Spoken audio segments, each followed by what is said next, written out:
Hey, good morning, Ashley. Hey, Brianna, thumbs up if you can hear me, Brianna. Good morning. Good morning, Caleb. Hey, Nick. Hey, Joanna. Hey, Megan, good morning. I am just taking roll if I'm not looking at the camera. So you can go ahead and start getting your listening ears on. Okay, let's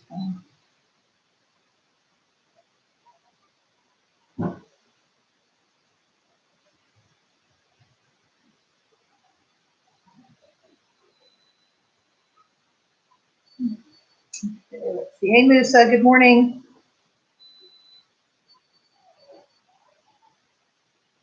Let's see, who else am I seeing? I see Kathleen. Good morning, Kathleen.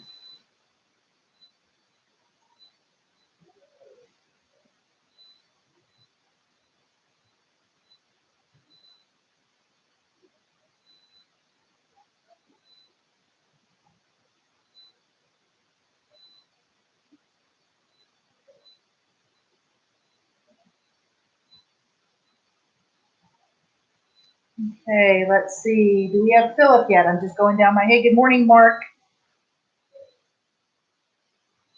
And I see Evan, or at least I see Evan's name. Let's see who else. Let's see. Do we have Philip yet?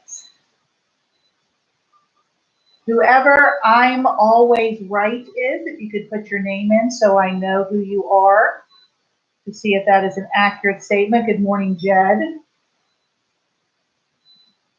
Let's see, it looks like Arthur's online this morning. Okay, who else am I missing? It looks like we're missing a few more people. Hey, Philip, good morning. How are you? Thumbs up if it's a good day. Can you hear me, Philip? Good.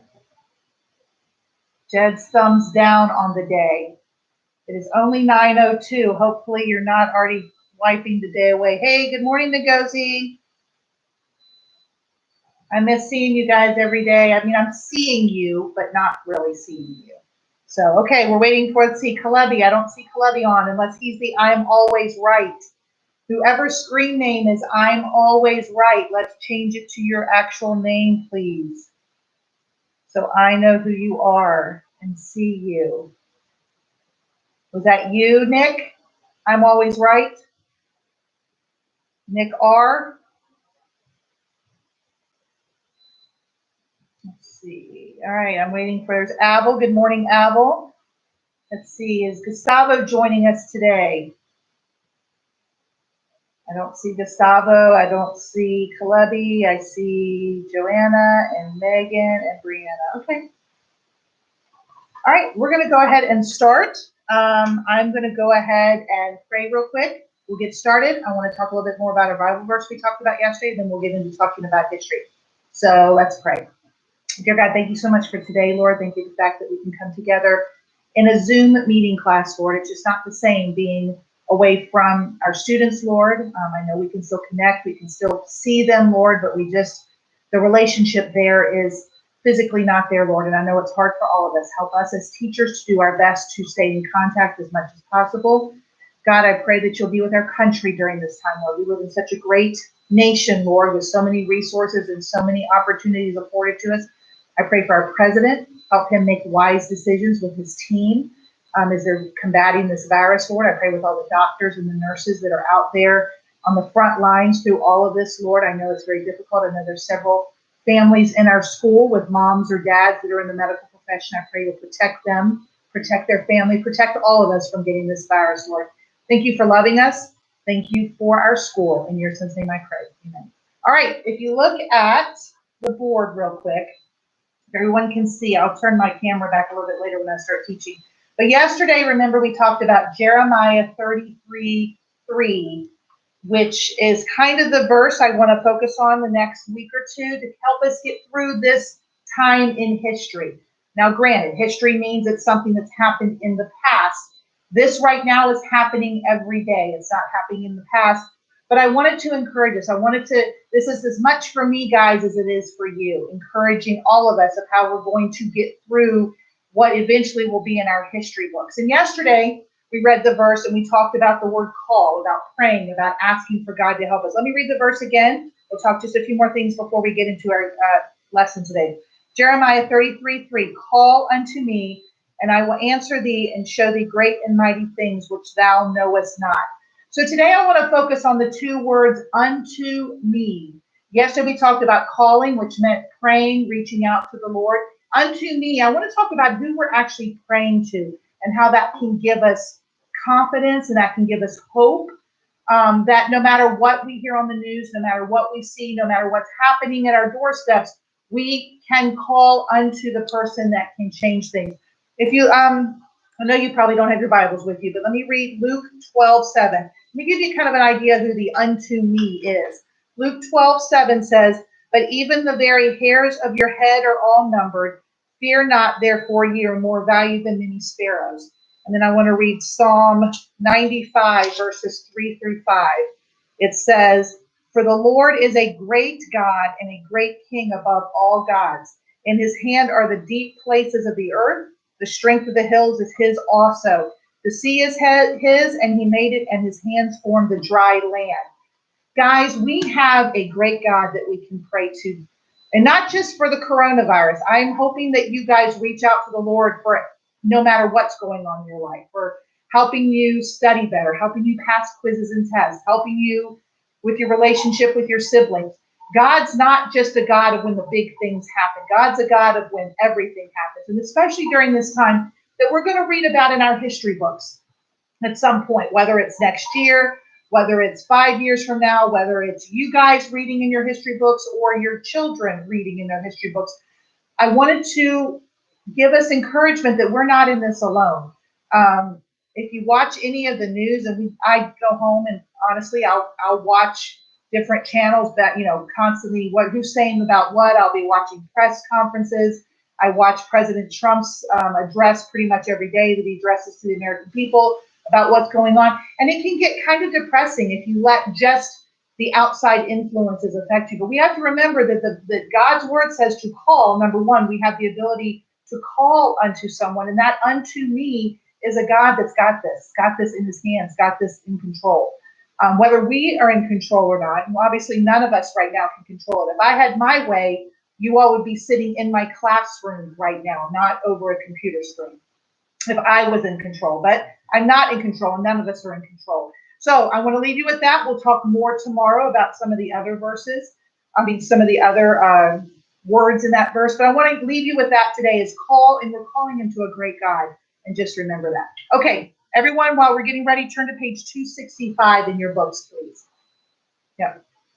Hey, guys, I just wanted to say hi. I haven't had a chance to see you guys. I saw all the 9th through 12th graders. I do see Jed way too often than I want to, but the rest of you I don't see. We miss you guys. Is Mrs. Kidd doing okay for the teaching? You guys are okay? You guys all thumbs up on that. Did you guys all have good breakfasts today? No one's even responding? Caleb's shaking. Caleb, no good breakfast? All right. Oh. Breakfast essential. Excellent. All right, guys. Just want to say I miss you guys and hope we can see each other in person at some point here in the near future. Bye, guys. Okay. All right. Does everyone have their books? Page 265. We're going to pick up here. We're going to continue through this chapter, talking where we started with the Monroe Doctrine, moving into the Spanish-American War. And now we're going to talk a little bit today, kind of the aftermath, what's happened as a result of the Spanish-American War. If you remember, we talked when we first started this chapter about the Monroe Doctrine, about the start of the United States foreign policy, the way we deal with foreign powers, up to pretty much the age of industry, the Gilded Age that we talked about. The United States was kind of not secluded, because obviously there were other countries operating across the world, but we were more focused on inward things, what was happening in our own country, how we were developing our own country. And that was important to become who we are. Now we're starting to learn how to interact with those foreign powers around us. And again, we see that today. Foreign policy is a big deal. You can't ignore foreign policy. How we deal with our neighbors to the north, so to speak, our neighbors to the south, how we deal with Britain, how we deal with Russia, how we deal with China, how we deal with the Middle East. All of that affects everything. No one is an island in of themselves. So we started with the Monroe Doctrine, where basically there were 4 specific points we talked about, but primarily it meant no European power could come and try to take over an existing nation or country. And when they focused a lot on Latin American countries is what the Monroe Doctrine initially focused on, as different presidents have used it over the years. They used it in different ways. I know Ronald Reagan was using it, with the Cold War situation. You had different countries, different things like that. But the United States wanted to protect Latin America. Latin America finally had gotten their independence from Spain. Spain, unfortunately, didn't want to let that go. So what America was doing was trying to protect Latin America, not wanting to take over Latin America. That was not the point of the Monroe Doctrine. The Monroe Doctrine never once was setting the United States up to be an all-powerful being that was in charge of everything. We just were kind of acting like a big brother. We were in a position where we could do that, and we were looking out for the interests of the smaller countries, the countries that might have been more vulnerable. And then, unfortunately, what happened with what was going on with Cuba and the different things there, it led into the Spanish-American War. The Spanish-American War is different in the sense of it was a very short war. I say very few casualties. I mean, 400 soldiers died. Even if one soldier dies, that's one too many.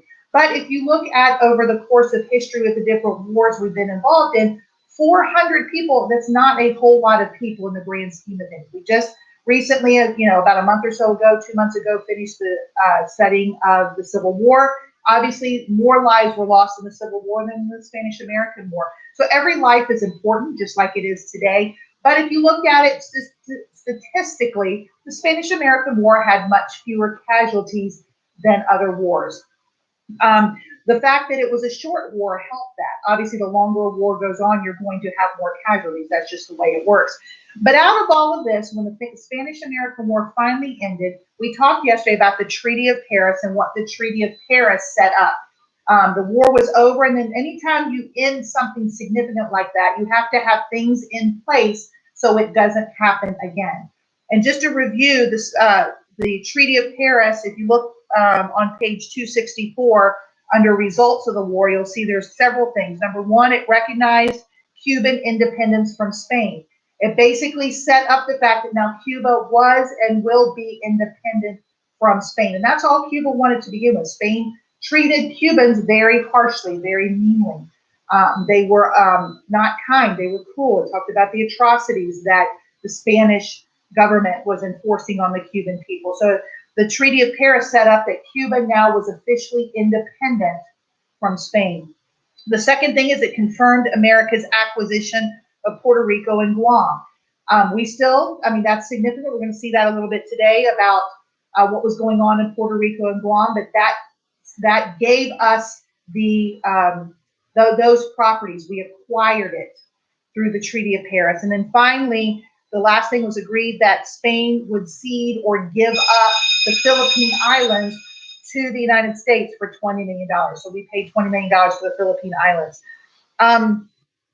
So let's talk a little bit about the Platt Agreement. That's what we're going to pick up on page 265. At the bottom of page 265, let's talk a little bit about what the Congress passed when they passed the Platt Agreement. This, again, was something that was a domino effect, so to speak, of the Spanish-American War.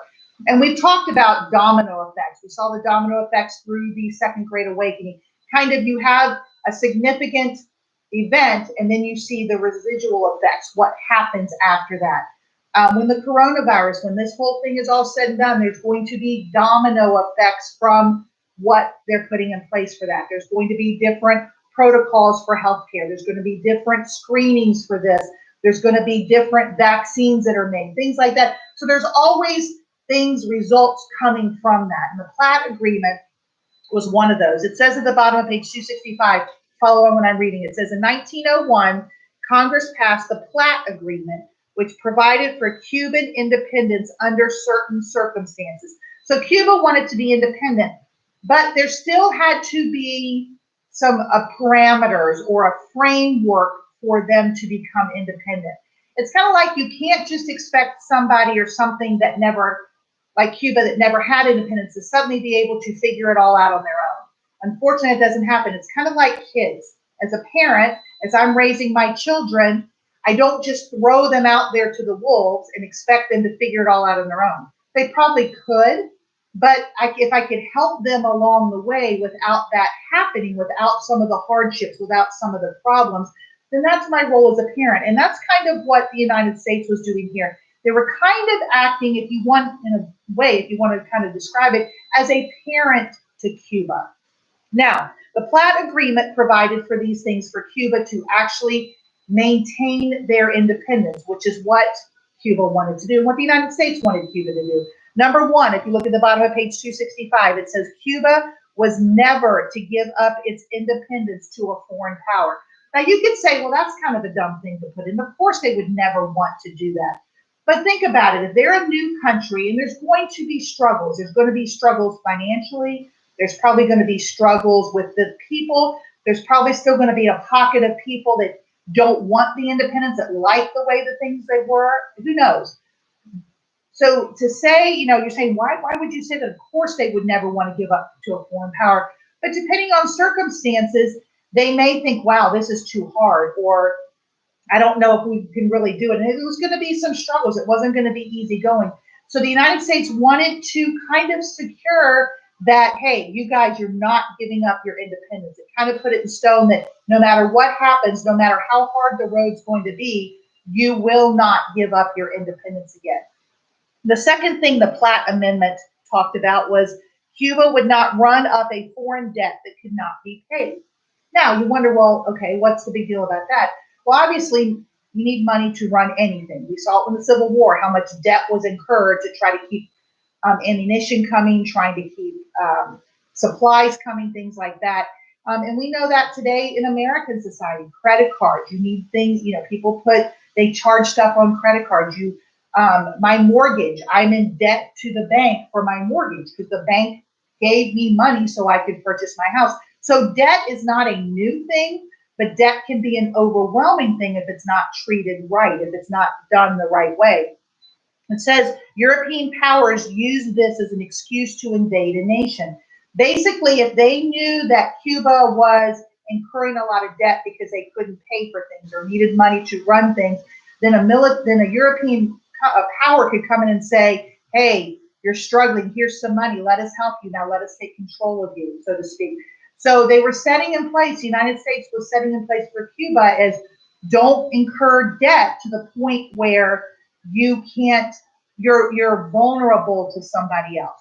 For example, people that want to get security clearances with the U.S. government. My husband, years and years ago, had top secret security clearances.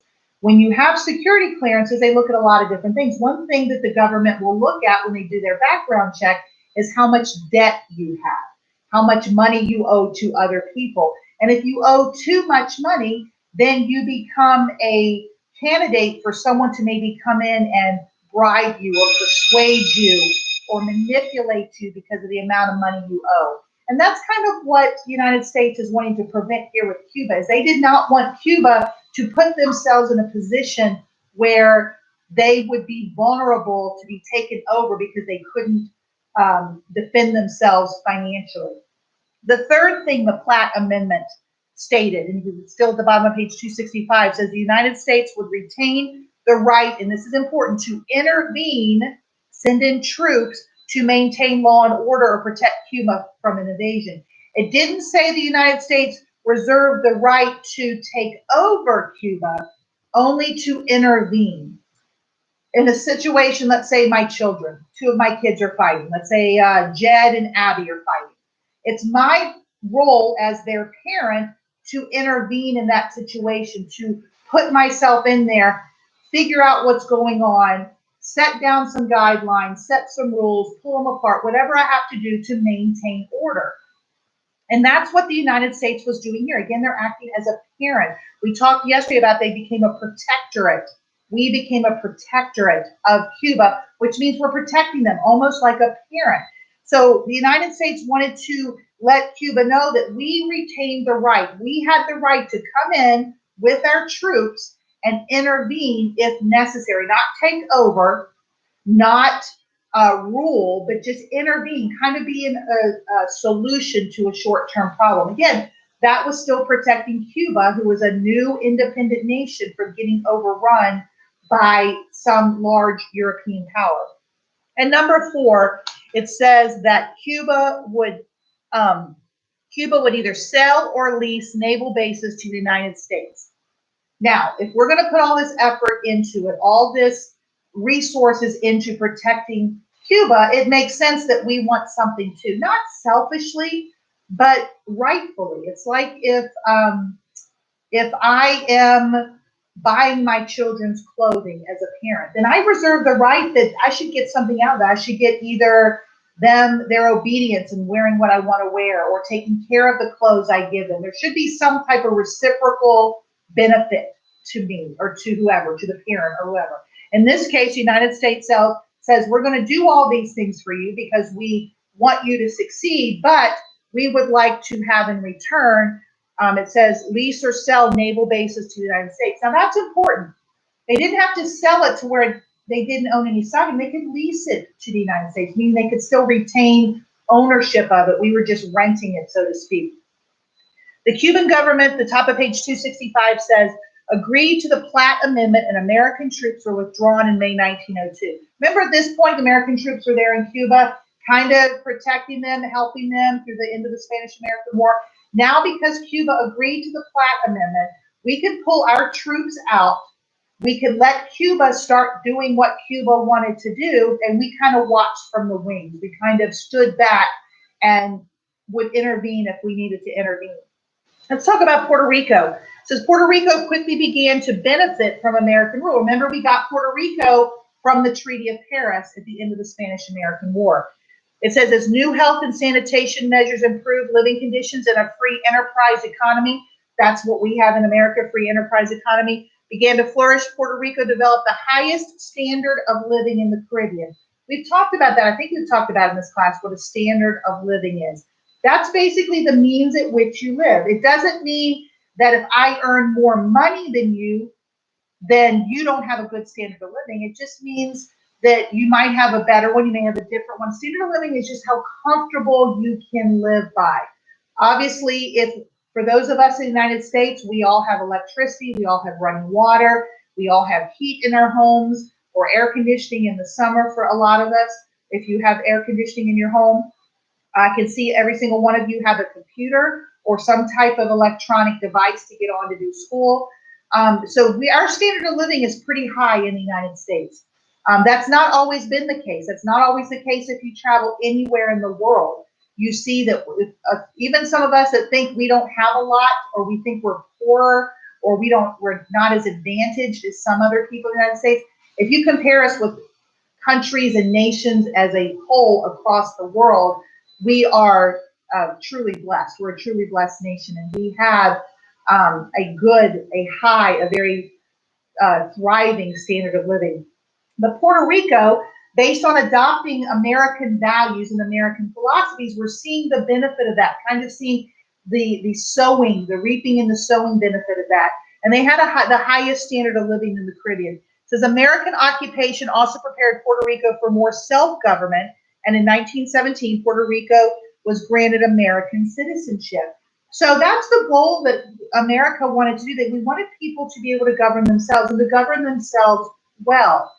Puerto Rico became a self-governing commonwealth. Now, think about the word commonwealth. It's a territory of the United States, but we actually have commonwealths in the United States. There's 4 states that are actually not considered states. They're known as the Commonwealth. Virginia, Kentucky, Massachusetts, and Pennsylvania actually is a commonwealth. I hope you guys know that for Pennsylvania. So if you ever refer officially to Pennsylvania, it's not the state of Pennsylvania, it's the Commonwealth of Pennsylvania. And Commonwealth and states pretty much are the same thing for the most part. Back about 1780, when a lot of constitutions were drafted, people preferred the word Commonwealth over state. So that's why some states are known as Commonwealth and some states are known as states.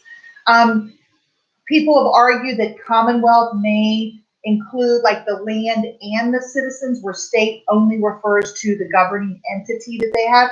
But nonetheless, in today's vernacular, in today's language, states and Commonwealth, pretty much an interchangeable term. But in this case, Puerto Rico became a self-governing Commonwealth. That's important. They did not have to rely on anybody else to govern themselves. That is a huge step, to become a self-governing entity, meaning you can make your own decisions work. People trust you. The people that are in charge, your people are trusting you to make the right decisions. It says, now, then you have Guam. Remember, we received Puerto Rico and Guam from the Treaty of Paris. It says in 1898, the Pacific island of Guam became a territory of the United States under the control of the United States Navy. Turn over quickly to page 266. Map-wise, I want you to see a little bit here where we're talking. To be honest, guys, I thought for the longest time Guam was south of Florida.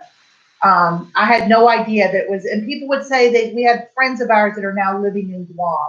And they talked about how long the plane ride was to Guam. And I thought, how long? It's only south of Florida. How far can it be? Not realizing, here I am, a geography teacher and a history teacher, not realizing where Guam is. Well, Guam is in the South Pacific. If you look at the map on 266, you see the United States, Canada, Alaska, you see the Pacific Ocean, you see where Hawaiian Islands are. Then you see Guam and the Philippine Islands are west of that, closer to the peninsula there, over in closer towards Asia. So Guam, so we received both Puerto Rico, which is south of the United States, and we also received the territory of Guam, which is in the South Pacific Ocean. It says Guam became a huge Navy hold, so to speak, and it's very much political today. Back when 9/11 happened, we sent a lot of war criminals to Guam for the prison there in Guam. So Guam has been a huge government stronghold, political stronghold for quite some time. It says it remains an important American air and naval base in the Pacific. If you look at the map, you see how vast the Pacific Ocean is. Midway Islands, if you look there kind of northwest of the Hawaiian Islands, Midway is a huge point. It's midway between the coast of the United States and Asia, Russia, that part of the world. We were developing some strategic military occupations in these parts. So Guam became a strong military hold and still remains a strong military hold for the United States. Let's talk about Hawaii for a little bit. It says in the late 19th century, many Americans settled in the Hawaiian Islands, becoming there. At this point, Hawaii wasn't a state, just a territory. People were settling there. It says some worked as missionaries. I think we talked about that a long time ago, kind of another domino effect of the Second Great Awakening. Hawaii, the Christian faith being introduced to Hawaii. The United States was the major market for Hawaiian sugar. It says in 1887, King Kalakaua of Hawaii granted the United States the right to establish a naval base at Pearl Harbor. In return, the American Navy agreed to protect Hawaii from foreign invasion.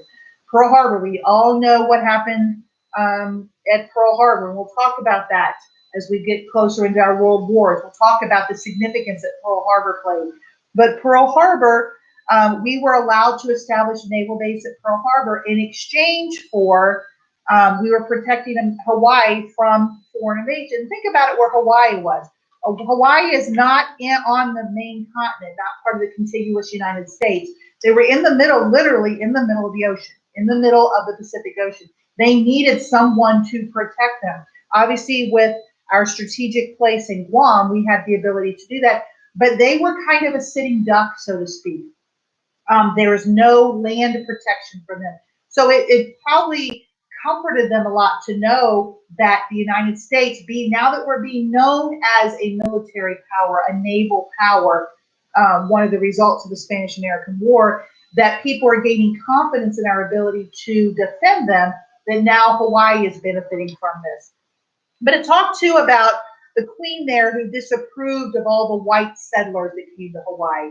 She wanted to retain Hawaiian identity. She wanted to retain who Hawaiians were, and she didn't like the fact that there was all this outside influence coming in.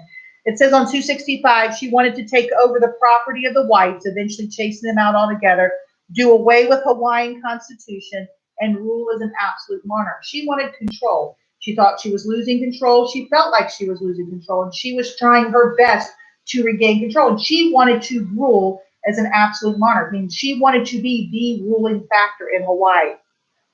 So some Americans, mostly sugar planters, organized a movement that forced her from power. They established their own provisional or temporary government. They hoped to have Hawaii annexed to the United States. So they didn't like the fact of what she was doing. It was hurting them economically, hurting the Americans economically. So they wanted to do their best to force her out. And they came up with their own temporary form of government that ruled themselves, that kind of as a stopgap until they could become an actual state of the United States.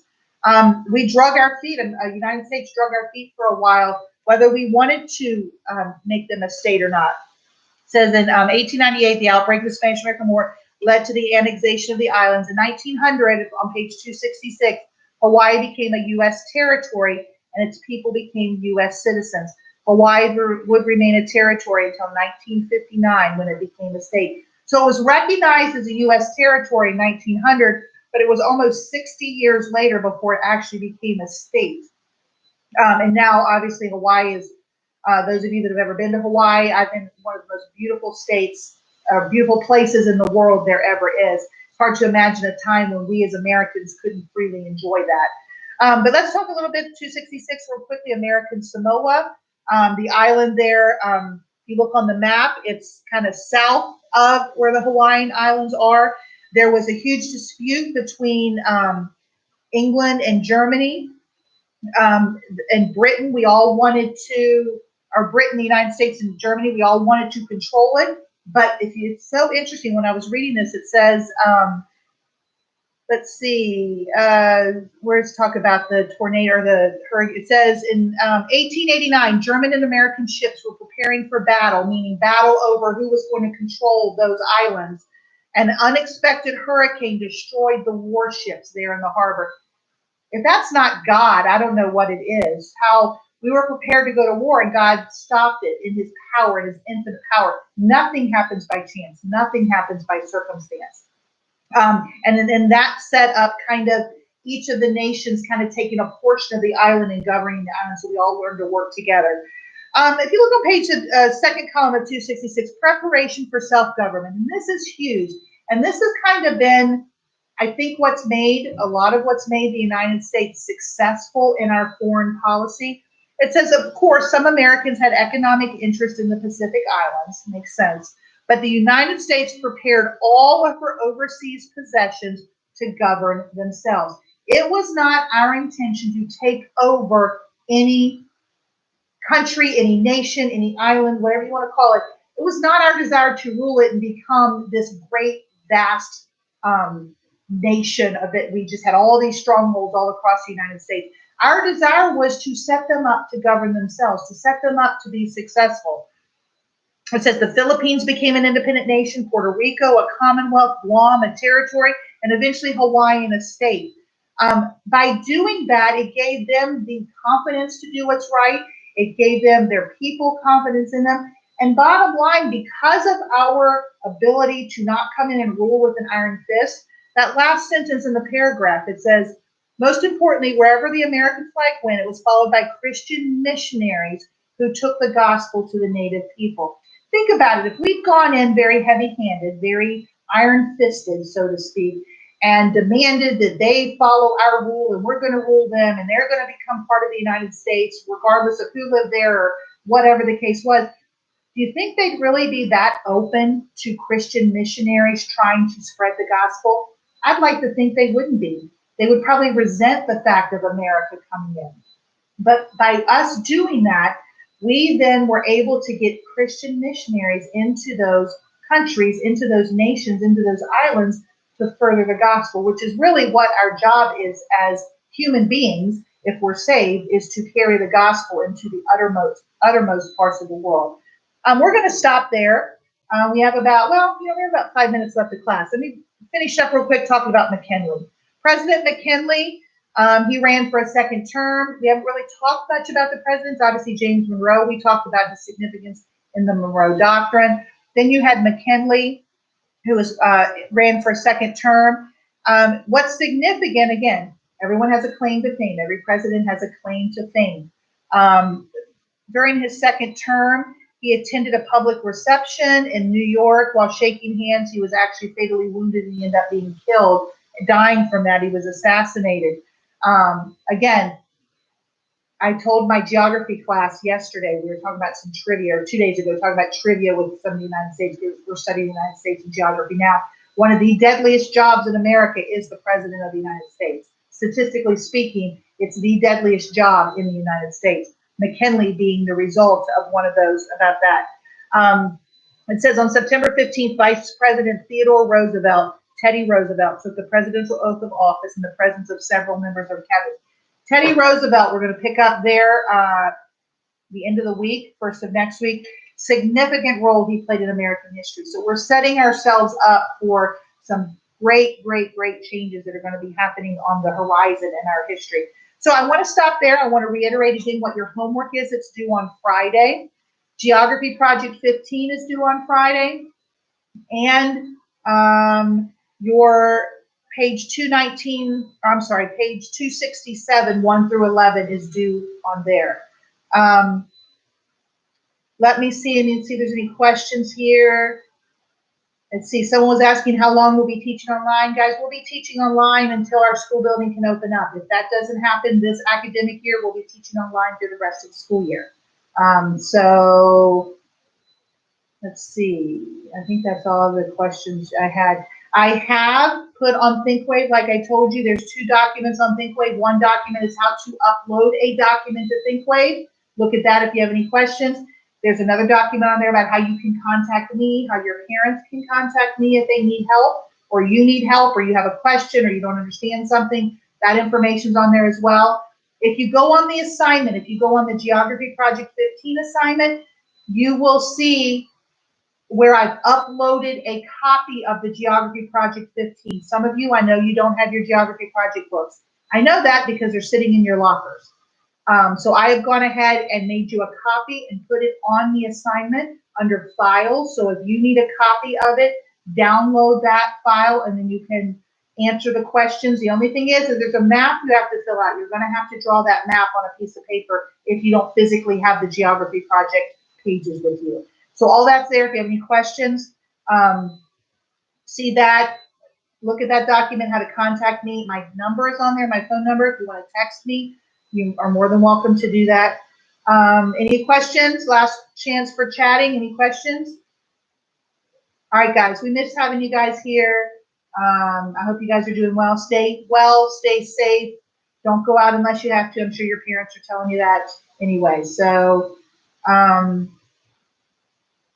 right, someone just asked what the homework was. It is on ThinkWave, but let me tell you that one more time. The homework is due Friday. Geography Project 15 is due Friday. And page 267, questions 1 through 11 are due on Friday. You do not have to write them in complete sentences.